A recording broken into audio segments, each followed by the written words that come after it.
Here we are, front of the class, real stories from real educators. Our real educator today is Jennifer Montgomery. Jennifer, can you share a little bit about where you coming at us from, and how do you introduce yourself to other educators? How do you share that story? Sure. So I think when we are invited to introduce ourselves, we're often tempted to say things like, I've been teaching for 24 years. I've taught every grade level from K to 12, and all those things are true. But a couple of years ago, I got to hear Dr. Mary Hemphill. She has a book called One Minute Conferences, and she shared that when we really start our story that way, we're starting with a list of our human doing. And I think when we start with our human doing rather than who we are as a human being, whether we mean to or recognize that we do, we often put up a wall. And the people that we're speaking to, maybe they can, maybe they can't really relate to us. So I just like to introduce myself in a really real way and say that I grew up in Kentucky. I currently live in Kentucky. I've lived here all my life. And I grew up in a three-room home that didn't have running water, didn't have telephone service, and I had wonderful teachers from K through 12 who certainly shaped me, impacted me, and pointed me, even though I didn't realize it at the time, pointed me on my path to teaching. Um, how did they point you on that path? What did you see in those teachers coming from that background that made you say, I want to do what they're doing? Or did they inspire you? Like what got you into looking at what they did and said, I want to do that too? Yeah, I don't think it was I didn't know that I wanted to do that for a long time. So, a lot of my colleagues, they always known that they wanted to become a teacher. It's what they've always wanted. Some of them tell stories of lining up their stuffed animals and, like, pretending they were in their classroom. I definitely tried that with my brothers a couple times, but it was more of a punishment. They didn't really take well to it. Um, so it was more that they saw things in me before I could see those things in myself. And I just later on when I was in college, my parents don't have college degrees, but were fully supportive, wanted me to have the opportunity to go to college and study whatever I wanted to. So I didn't really know what I wanted to do or who I wanted to be, but I did know that I loved literature. So I decided to just study English because it's what I loved. And so my senior year of college, somebody, and I don't even remember who it was, it might have been a professor, it might have been a friend, but somebody said, "Have you ever thought about teaching?" You know, my extended family this whole while has been saying, "What are you gonna do with an English degree?" And I didn't really have a quippy answer, but I also wasn't really super worried about it. In my young, naive mind, I was like, "There's thousands, there's millions of possibilities." But this friend or whoever it was asked me, "Have you ever thought about teaching?" And I really quickly said, "No." And it really was just an honest answer that I just never thought about it. But once that question was posed, like, I just kept turning it over and over in my mind and couldn't quite shake it. So I graduated in May of 2001, and by June of 2001, I had entered a master's program in education to pursue that career, and I'm still here today. So you did your master's immediately. Can you share a little bit about is the reason because you didn't study education as an undergrad that you thought like I really need to do this to make sure that I'm well equipped, or can you share a little bit more about why choosing to do your master's at that time and knowing what you do today, like knowing what you know now, would you still do it that same way? Yeah, so, you already kind of hit on it. So I only studied English literature. I didn't study education at all. So before stepping in the classroom, I had to have some education training, as I should have, to learn about classroom management, to learn about education law, to learn about so many things. And so, I did a really intensive one-year program. So it wasn't just 2 semesters, it was literally a full year. So summer, fall semester, spring semester, another summer. And it was a really fantastic program. So, I mean, nobody really feels once they step in their classroom and they're experiencing things like I felt like I had as great training as I could have had. Once you're living it out, it's certainly different and you certainly learn new things and have a thousand more questions. But yeah, I think it was a great step and a great move for me to have that because, like I said, I didn't have any training in education, so I definitely needed that. And then let's flash forward a little bit to your first year in the classroom. Do you Yeah, so my remember how do you remember feeling about it? Like, do you remember feeling like, "Wow, this is definitely it for me"? Do you remember feeling like, "Oh my gosh, the stuff that I learned in my master's was pretty good, but I'm not even close to prepared to actually do" like, how did you feel that first year? What do you remember? I had 1,000 emotions, so I'd say it didn't even differ from day to day, but from moment to moment. I didn't ever really think about, "Oh, I think I'm in the wrong career." I never had that thought, but I definitely just had so many questions, I really feel like I had 2 first years in a row. So, my very first year teaching, I taught at my alma mater, and, so one of my high school English teachers that I admired and looked up to was still there, so she definitely mentored me that first year and helped me learn a lot of things, helped me survive, helped me, it just helped me in a lot of ways. But that first year, it was hard, it was a learning curve. I was 23 years old, I was teaching sophomores, juniors, and seniors, which is what I knew I wanted to do. I knew I wanted to be a high school English teacher because I had the most amazing high school English teachers. Had amazing teachers all the way through school, but my high school English teachers really looked up to them, and so I just knew that was my path. But that was a long commute for me. It's a 45-minute commute, and I don't like driving, so it felt like a lot. So I decided to take an interview, and I accidentally took an interview for a middle school teaching job and didn't realize that that's what I was interviewing for. Stepped into the room, and there was a room full of 6 or 8 people there to interview me, and that's the moment I realized, "Oh my gosh, they're interviewing me for a middle school job." But it felt awkward to leave, so I stayed for the interview. They offered me the job. I thought, "Well, okay, this is a K-12 school all in one building. I can take this job, and sometime in the next few years, like, a high school position will open up. I can move up. It's not that big of a deal." And then what happened is I fell in love with middle school. Something I never could have predicted, something that I didn't even mean to do. I didn't even mean to be in that space. Um, and I had another first year all over again because it was a totally different. I went from sophomores, juniors, and seniors to seventh graders and eighth graders who I never imagined myself teaching, who were very different in almost every way. And so I relearned everything all over again. Again, had some great mentors, and I continued to teach some high school electives. I've taught some high school classes for the past couple of decades, but really the majority of my teaching has really been seventh or eighth grade, mostly seventh grade English. And this transition from high school to middle school, can I'd like to jump into this in a little more depth. Can you share a little bit more about, um, you say now that that was not your intention, but now you've fallen in love with it and you stayed there. Like, what are some of the biggest differences between teaching English to, or maybe generally teaching to high schoolers versus middle schoolers, and specifically about the middle schoolers? What are some of the things that light you up that made you say, "I never thought I'd actually wanna be here, but now I wanna stay here?" Like, what about it what about that age lights you up? Most of all, I love their curiosity. I love that middle schoolers, and they come in, it's a super awkward stage of life. I mean, I would never wanna go back and relive middle school years ever. I remember them vividly. But also, they are really full of life and figuring out who they are, and they're not afraid to ask questions that to some people might sound really wild, really out there. They don't have as much of a filter. They kinda say whatever's on their mind, and I love that about them, and I love that they still wanna learn. One thing I did find, in high school that was a little tougher for me was just getting buy-in from students because especially when I was teaching seniors, senioritis hits really before I have a senior right now, he's going into a senior year. He's already telling me I'm ready to be done, and he hasn't even started his senior year. So that was a challenge. But yeah, 7th and 8th grade, especially 7th, I don't know, 7th grade is my favorite. I've really in some form or fashion, I've taught every grade level from K to 12, and 7th graders, it's like being the middle child. They're in the middle of middle school. They're not 8th graders feeling like they're on the cusp of, high school. They're only a year out of elementary school. They're stuck in the middle, but they're these wonderful humans who, where else can you show up at work and have a girl you just met for the first time walk up to you and recite an Emily Dickens poem and say, "Here, I have a copy, an extra copy if you want it." Um, so yeah, I love their energy. I love their curiosity.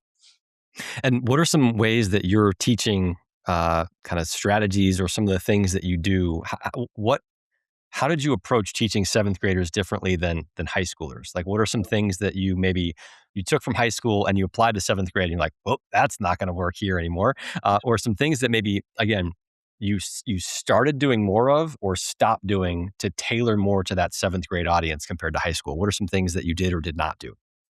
Well, I think this is not a specific thing, but it's more of a general philosophy, and I actually kind of learned this from my husband, who was a middle school football coach, um, and he said something that I've never forgotten, that whatever you're gonna do with middle schoolers, you have to practice it first, and he Hmm. said he was talking about if you want them to run through a sign on a we had Thursday night games for middle schoolers. If you want them to run through a banner, then you gotta practice it, because if you don't practice it, it is probably not gonna go the way you want it to. And so I started thinking about that when I was, teaching, and I thought, like, this is really true. Like, I can't just say something and expect it to happen. We have to practice it like it's going to be. And so I started at the beginning of the year, instead of, for example, going through a big list of rules. I came up with just real life scenarios that I've seen a million times, like I left my homework at home. I don't have a pencil. I don't remember what the homework assignment is. Just a million different small scenarios. And just the first week of school, like we practice, I hand those out, and I have the kids form little groups, and they practice good and bad ways to handle those situations. And so, right from the beginning, like we're just practicing. What does it look like to be a student in this room? Hmm. I do remember. I think this was actually seventh grade. I think I don't remember exactly, but I think it was maybe sixth grade, seventh grade, playing basketball. And I think I was supposed to call a timeout, and I don't think I had ever actually called a timeout in a game ever. Right, even though I watched it happen a million times on college games or NBA games, I had never actually done it. Like we never practiced it. And so I remember the coach from the sideline being like, "Call timeout," and I had the ball. I was and I instead of like holding the ball and looking at the ref and calling timeout, I like dribbled it off to the side, so it's just bouncing next to me, and I was calling timeout, and the ref's like, "What are you doing? You don't have the ball, dude," because I had never actually practiced it before. So anyway, similar example of like something as dumb as like, "Hey, call timeout." I'm like, "Well, I've actually never done this before." Like before I Exactly. do it in a game, maybe we should probably do this in practice, like the basics of like what do you have to do to call timeout. Similar concept there for practicing these things before you do them live with your seventh grade students. Yeah, absolutely. Um, One thing about these kind of transitions that you had also shared was this transition from high school to middle school teaching, um, you know seventh graders especially, and now you're in process of another bit of a transition. Can you share a little bit about what that is and why you're fired up about that? Yeah, so I am about to go full circle and go back to high school. Shout out to Martha Lane Collins High and Shelby County High, which are the 2 schools that I'll be working at. But what I'm doing there is I have this incredible opportunity to be in what's called the teaching and learning pathway. So I'll be walking alongside high school students who are interested in the teaching profession and just be helping them kind of discover if this is the path that they want to follow.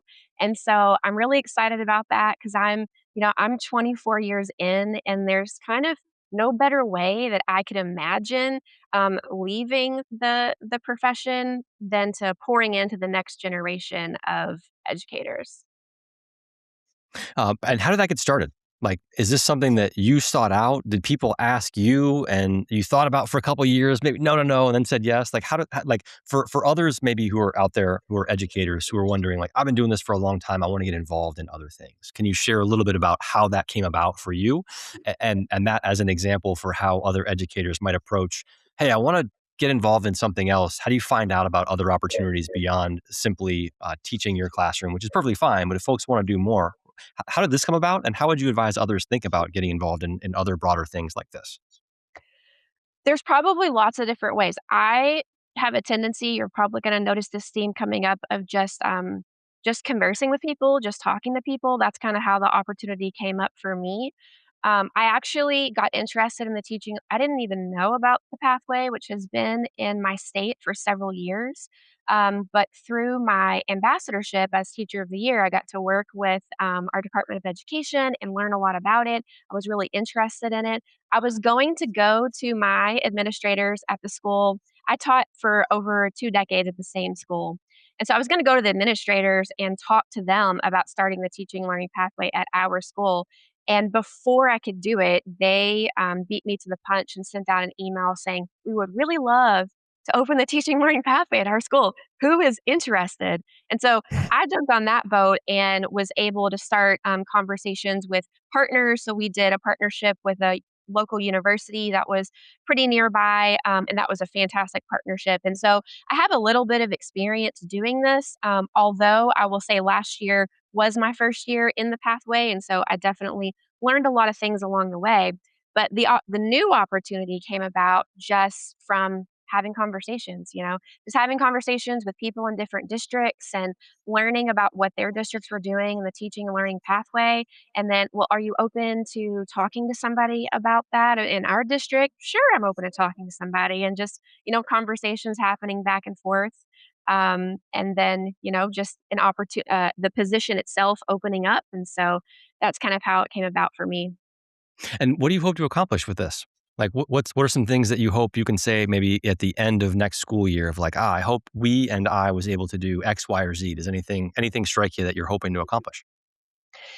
Yeah, I'm really excited to work with this new group of students. And it's not that all of them will end up deciding, oh, yes, I want to become a teacher.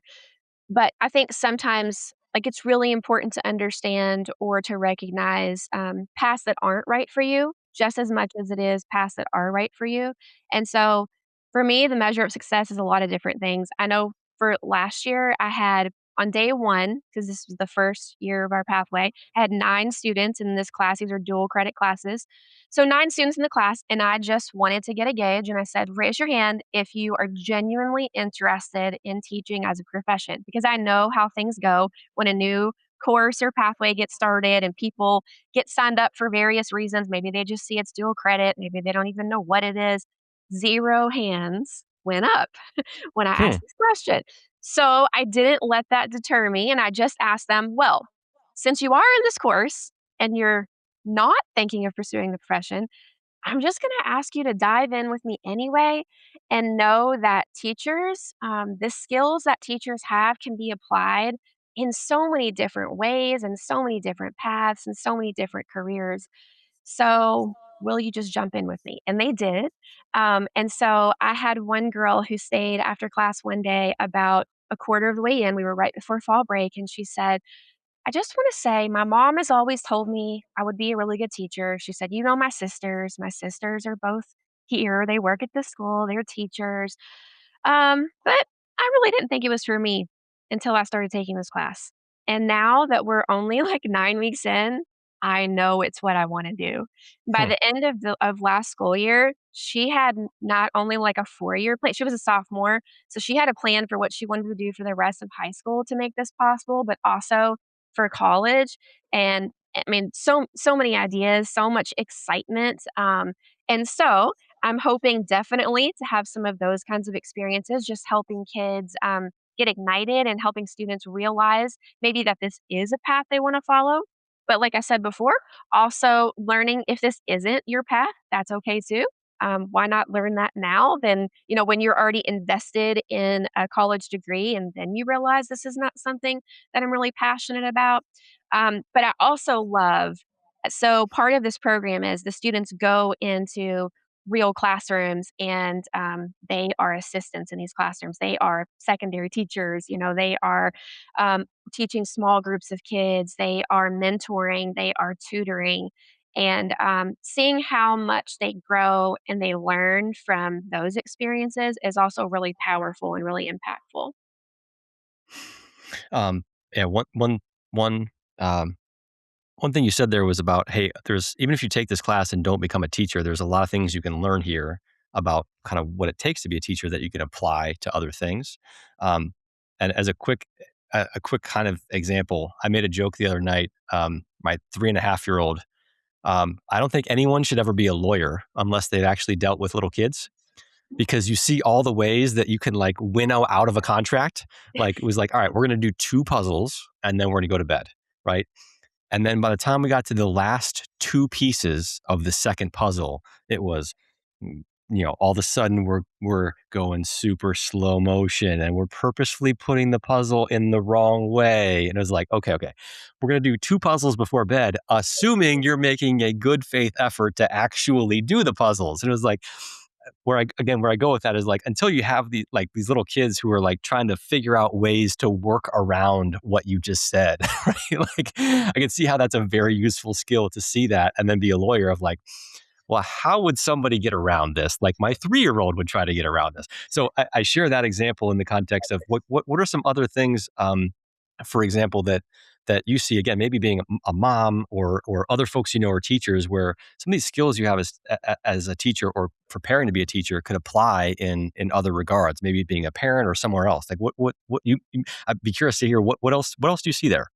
Well, the very first thing that comes to my mind is I do this inventory with my students at the beginning of the year. I know a lot of teachers do similar things, but I really love this one. It's called True Colors. And I love it because the purpose of it isn't to kind of box people in and say, oh, this is your personality, this is your personality. Like the point of it is like, it's 4 colors and we kind of all have pieces and parts of all of those things in us, but we do have dominant traits. And so I use that as an opportunity to help students learn about themselves, but also to say, now think about what this means for you when you are not just working with other people in school, but let's say that you want to approach your parents about something that you don't know if they're going to be too crazy about.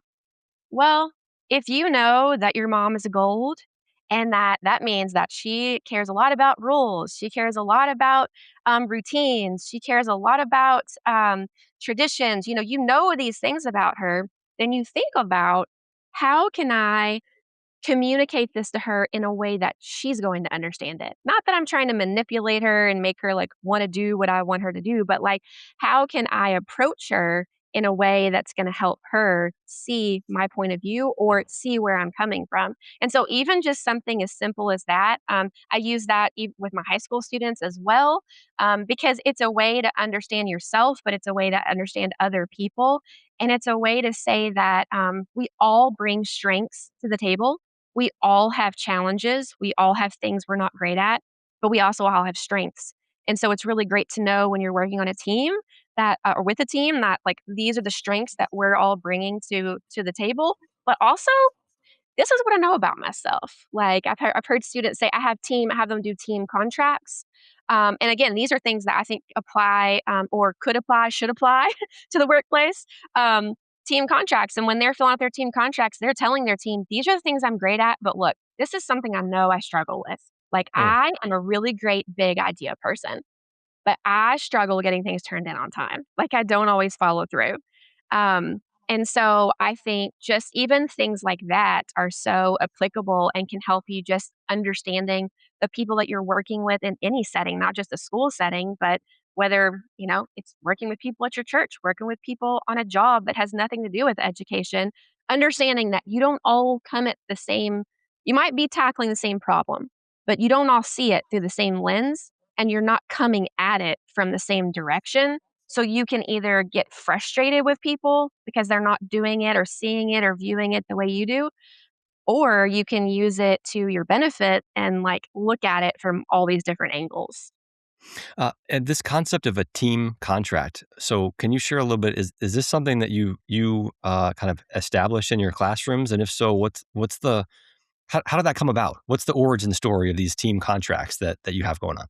Yeah, so the team contracts go back to kind of a bigger story. So I got to a point a few years into my teaching where my students were, I mean, I had great students. I've always had, very supportive community, very supportive parents. But my students were compliant, and that's not the kind of classroom I wanted. Like, I wanted a really engaged Hmm. classroom where my students were really engaged in the learning, they were invested in it, not they were just doing the thing because they were supposed to do the thing. And I didn't have that, and I really wanted that. And so I did some research and I did some digging, and I stumbled upon project-based learning, and there weren't a lot of models around me, there weren't a lot of teachers that were, like, really fully invested in project-based learning, and a lot of the trainings were in California. my district. I'm like, they're not going to have money to send me to a week long training in California. And so I finally found a training that was free, and it was in Indiana, which is neighboring state for me. So I talked to my principal about it, and she was not only so excited that I was excited, she said, "Do you mind if I come and do it with you? Because if I'm going to support you in this type of work, I kind of need to understand it myself," which was amazing. And so we both went, we took our kids. They had cool like rocket camps for the kids. We did this whole week long training. And I came back and I implemented a lot of this in my classroom. And there were some things that I knew I was doing. I was rocking. I was doing really great at creating these amazing entry events, at having these showcases of learning at the end. And then there was this time in the middle, and I wasn't doing so great at this time in the middle, and I was trying to figure out, and every time I launched a new project, I would have, again, a really amazing beginning and a really amazing end, and then this time in the middle, and I was trying to figure out, like, what's going on, and so I went back to that same, training. They had a 101 track and a 201 track. I went back the next summer, and I took the 201 track, and it was a lot more organic. It wasn't as planned with, like, "We're gonna teach you, like, these essentials of PBL." It was more like, let's see what you all are struggling with and let's see like what we can figure out. And so I stumbled on two things with their help. One was the use of benchmarks. So not just the beginning and an end, but helping kids see the benchmarks that we're going to help them get from that beginning to that ending. And then the other thing was I was introduced to team contracts. And so I loved that concept, and I developed, I kind of put my own spin on it. Like one of the things, like I mentioned, the true colors. So even though we do that survey at the beginning of the year, if we're in January and we're launching a new project, kids are still going to be putting on their team contracts like, this was my dominant color. These are what my strengths are. These are some things I've learned about myself that I know I struggle with. That's what they do at the beginning of the contract. They also are putting contact information on there, and I leave that up to them. Say, do what's comfortable for you. If school email is what's appropriate because that's what your parents say it's appropriate, that's what's comfortable for you, just do school email, that's fine. You just need some sort of way because you don't know when you're gonna get sick. You don't know when you might have an unexpected doctor's appointment that you didn't tell your group about the day before because you didn't realize you had that appointment. You need some way because it's your responsibility. You were a part of this team, and it's your responsibility to be communicating. So that goes on the contracts. They also they establish their own set of norms. And so I don't make it a free for all in that it's not just a blank page where they're coming up with whatever in the world norms that they want, but they have some categories. Like you have to have a norm about respect. What will that look like in your group? So you guys get to decide that. How will you communicate with each other that you respect everybody's ideas in this group? And so they come up with norms. They also come up with a firing process. This doesn't get used a lot, but I think it's important, and I think it gives some gravitas to the situation, to the fact that they know they could get fired from this group. And so they're not allowed to have a one strike and you're out process. They have to have some opportunities for the person to be able to make some changes. They're not allowed to fire someone. That has to come from me. And so there has to be some kind of like point where they're bringing the situation to me to say, these are the things that we've tried. We all agreed to this. We've done step one and step two, which are usually something like having a conversation with the person, or we talk about giving someone a specific responsibility because sometimes we assume people are not contributing because they're lazy, because they don't care. Sometimes they're not contributing because they don't know how. They don't know, like, "How can I contribute to this? I'm not sure." So, usually a step is, like, asking them to do a specific role or task for the group, and then, if they're continuously, like, not, holding up the team's norms and helping the team, then they can bring it to me, we have a conversation. So, it's a process. I rarely ever have to actually fire someone. Um, that happened, like, early on when I was starting this process, probably because I wasn't as good at, helping students learn how to work through. And we mentioned earlier, skills that transfer over. What great skills that transfer over too, because when in your life are you gonna have to work with a team where you love everyone on your team, and you are just Unfortunately, almost never. If only it worked out that way, but it doesn't always do it that way. exactly, and there's always the difficult person, and sometimes you're the difficult person. And so, I just, it's been a really powerful tool that I've used in my classroom, and, it's been, I think, really useful for students, and I've been excited to walk around and hear some of that happening, to hear someone say, "Okay, Spencer, we realize that, we're at a point in our project, it's due really soon, and it feels like you maybe haven't contributed a lot, but we know that you're really great at this. And so we really just want to know, can you work on this for our group?" Um, and to hear, some of those responses like, "Yeah, I think I can do that." That's really exciting. And then also it's the idea too, like we talk about how everybody has bad days. You might have a day where you cannot work with your team because you are just not in the right headspace. It's just your responsibility to communicate that to the team. So I need to work on my own today. I'm not saying I won't do anything. I just need to have a task where I can just work independently and still contribute to the group that way. Um, Project-based learning. For those who are maybe unfamiliar with, have never been to this training that you got to go to, or unfamiliar with the concept, what can you share to also tie back into your kind of 1 minute introduction speech at the beginning? What will be the 1 minute intro of project-based learning to you? A 1 minute intro is hard. So I guess I would say it's the idea of grounding learning in real life and connecting it to as many different, like creating as many real life connections as possible. So that's my short intro, but I want to give you an example. So, for example, a project that I always or that I usually use with my students at the beginning of the school year is based around water scarcity. I also, tie in my own personal experiences. I tell my students that I grew up in a home with no running water. Now, I did not have to personally walk and go and collect the water, but I do know what it means to not be able to turn on a faucet and just have water easily come to you. I know what that means. And so I share that experience. But part of project based learning is creating experiences for students to be able to walk into learning themselves even before you're naming it.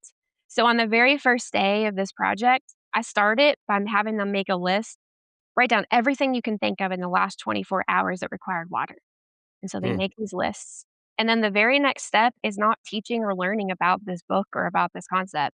The very next step is I walk up to the front of the room, I pick up a gallon of water, I say, "Everybody come up and pick up a gallon of water."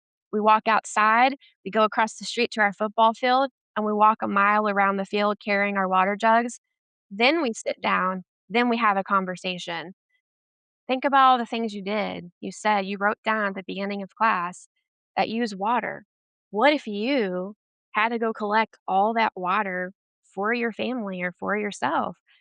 What would that mean? Like, what would that change? And so now there's curiosity and now there's buy-in, and I'll never forget the very first time I did that, and a kid almost within a minute or 2 said, "Wouldn't that create a cycle of something that would just keep happening, like, generationally again and again if this is just what your life is like because you wouldn't be able to go to school, so you wouldn't really have a way to, like, have a different kind of experience?" And so for a kid to understand that just I mean, that walk takes 20 minutes, and already he's understanding things at levels that if I stood up in the front of the classroom and I tried to teach about this, it really wouldn't hit home in the same sort of way.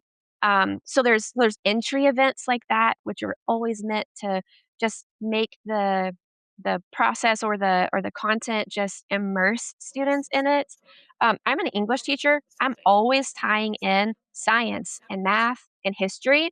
So that's another really important piece. I think one way we get it wrong in education sometimes is we pigeonhole everything into its own box. Science is over here. You'll learn about that in science class. Oh, that's history. We're not gonna talk about that. You'll learn about that in your history class. But in real life, it doesn't work that way. Everything's connected. Art and music and math and science and English and history and language and everything's connected. So every way that I can think of to pull in and make those connections, I do that. So in the water project, we travel to just 45 minutes down the road to a treatment plant, and we learn about what happens when our water is pulled out. Our water is coming from the Ohio River. When it's pulled out of the Ohio River, what happens to it before we turn on our tap and we get it? Like, there's a lot of things happening. So, like, we're learning about that. We go to another local place that's nearby called WaterStep. WaterStep exists to help people all around the world, both in the US and globally, to gain access to water. When we travel there, it's really cool. For the last 10 years, that trip has been really special. I say 10 years or so, that's just an estimate because one of my former students actually works for this organization. And so it's also an opportunity to say, where you come from never limits where you can go or who you can be. Like, he sat in the same seats that you're sitting in. He had some of the same teachers that you currently have. He came from the same town. He graduated from this school, and he is literally working for this tiny little organization that is having a huge impact helping people all around the world gain access to water. So it's also about like opening up kids' eyes to those kinds of things, bringing in the community, whether it's bringing them into the classroom or whether it's taking the kids out into the community, is another important piece. And then the last piece that I would share is just always having a real world audience. It definitely ups the ante when kids know the work I'm doing is important and it's important enough that I'm not just turning it into my teacher. It's not just going to her to be graded.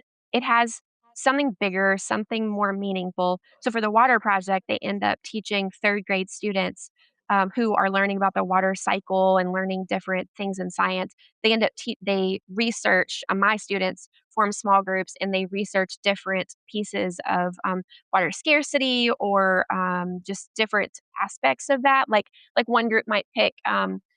The life straw. And I had a group one year who picked that as their topic and they learned everything that they could learn about the life straw. And then they emailed the company and they said, "Hey, we're going to teach third graders about your life straw. We thought it'd be really cool if we had one, but they're like $20 and we don't have $20." Life Straw sent them 2 life straws. Nice.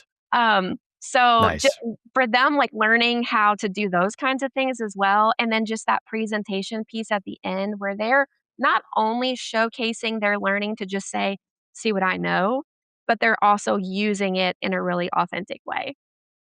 Um, that was a fantastic example. A couple of quick questions here. One is, uh, so you're teaching English and you're having kids walk a mile around a football field carrying water. If I'm also an English teacher somewhere else listening, and I'm thinking, I want to do some more field trips. I'm English. Like, I never get to do all the cool stuff.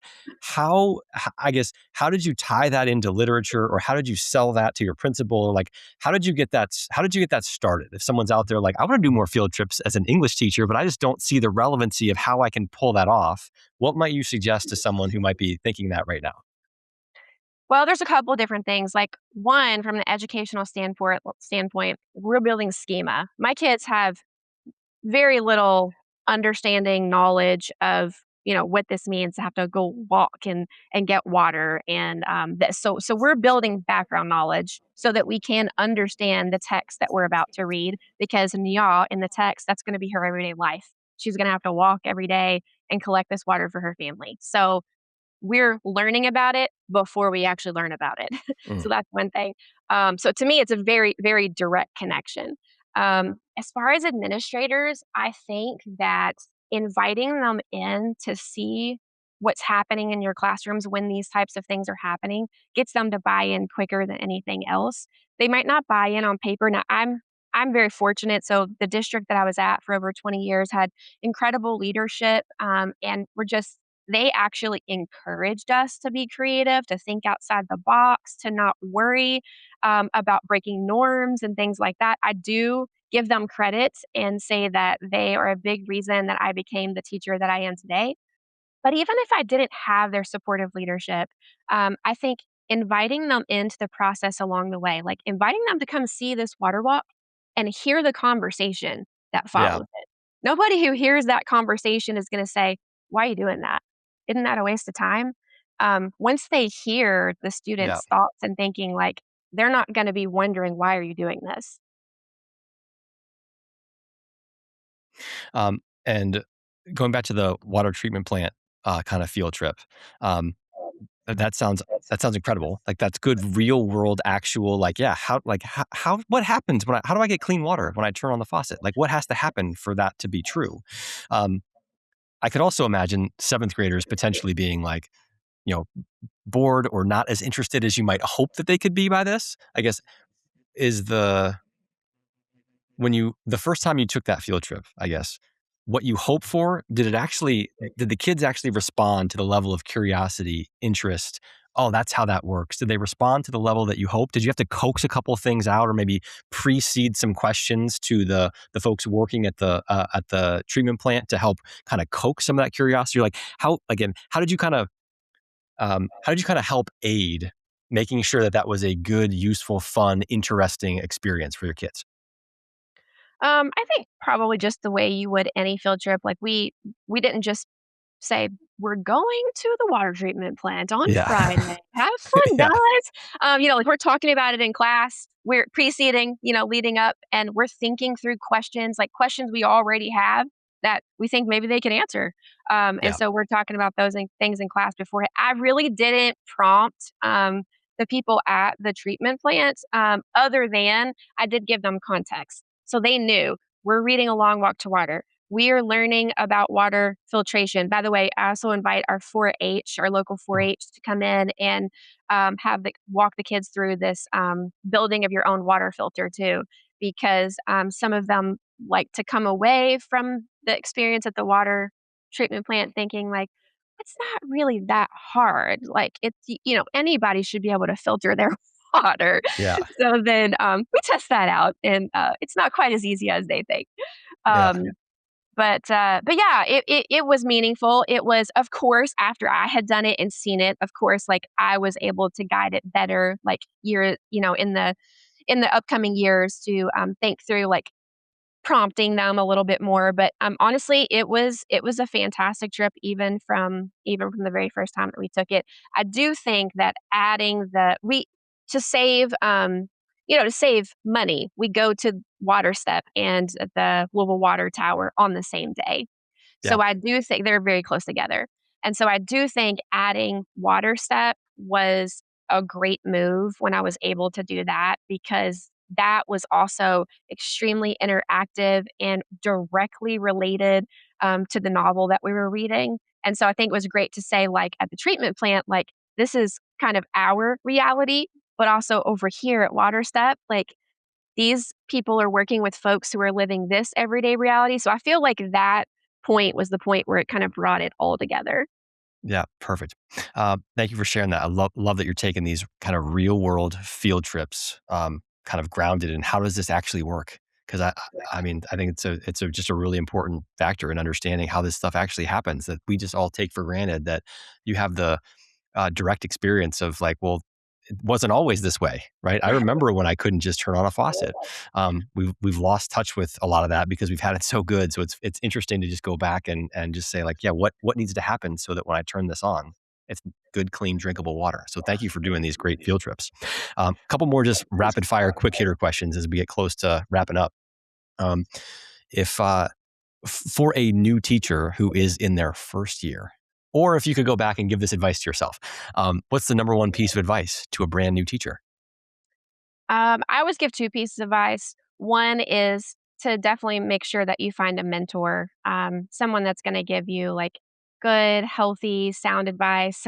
I had one, Steve Metcalf at this school that I taught at for over 20 years, who literally came to my first parent-teacher conference with me, because it was scary. I didn't know what was gonna happen. It was more than just, this is how the copy machine works. It was, showing me, like, modeling in that conference, like, something he always said was, especially when it was a difficult conference with a student, is that he would invite the student to and say, "Why are we all here?" And he'd let them think about it, and whether if they didn't answer, he'd say, "We're all here because we care about you, actually." And so just, like, modeling things, having somebody set that model for me and, like, going the extra mile, coming to my conferences with me to show me how to do things like that. So definitely someone who's going to celebrate with you, someone who's going to help you navigate mistakes because it's fine. Like you're going to make mistakes. We all make mistakes. Um, but of course, teaching is it's not meant to be a solo act, even though it sadly turns out to be that way sometimes because we get siloed. The more we get in like middle school, high school, we kind of get siloed off. But then the second piece of advice is you're going to do a lot, you're going to make a lot of mistakes, but guess what? You're going to do a lot of things well also. Track them. Um, keep some sort of box or whatever. Every little sticky note that a kid writes you that's like, "This was a great lesson today. I had so much fun." As small and simple as that might be, or maybe it's a card they write you, and it's very inspiring. It doesn't matter what it is. An email that a parent wrote you. You're gonna do some really great things, and often our worst critics. I know I am. I can focus in. I can hone in on all of my inadequacies um, but I do a lot of things well too. And I think it's really important that we remember that, especially for a first year teacher. You're not out there just making hundreds of mistakes. You're also doing a lot of really great things. So keep track of them. Yeah, perfect. And what to you is the number one best thing about this profession, education? I think the best thing about teaching for me is just watching students believe in themselves, watching a kid who I know these are rapid fire questions, but I'm gonna make this story short as possible. I had a kid last year who he was had a hard time working with other people.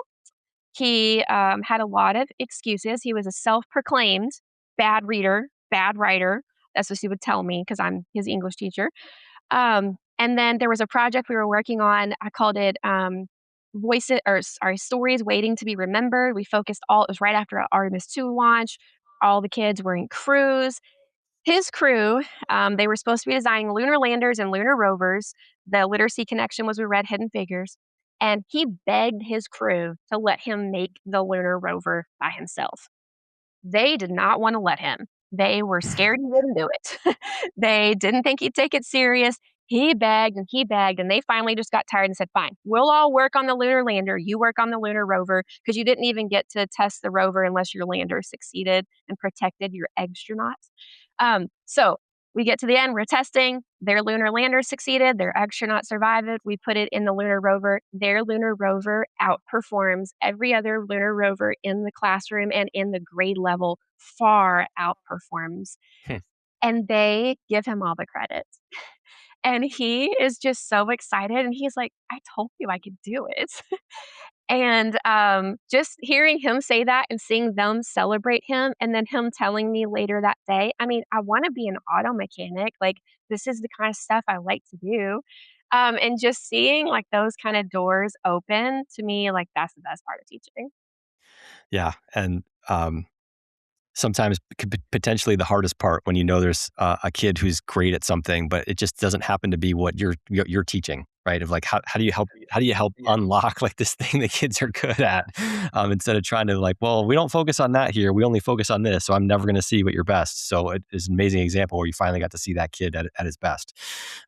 And last quick question: any final words of wisdom out there to our teaching audience? Maybe something that you did share already that is so important you want to share it one more time, or something that we just didn't have a chance to say of new final words of advice. So any new or repeated words of wisdom? Yeah, I think, when we keep people at the center of what we do, the rest of the things have a way of falling into place. Education's important because people are important. So I think sometimes as teachers, we get, especially secondary teachers, like I've heard people say before that elementary teachers go into teaching because they love kids, and secondary teachers go into teaching because they love their content area. And that might be true, but I we all teach people. And so if we lose sight of the fact that these amazing humans are in our classrooms every day, and we have this incredible opportunity to believe in them, to help them learn things about themselves that they didn't know or didn't know was possible.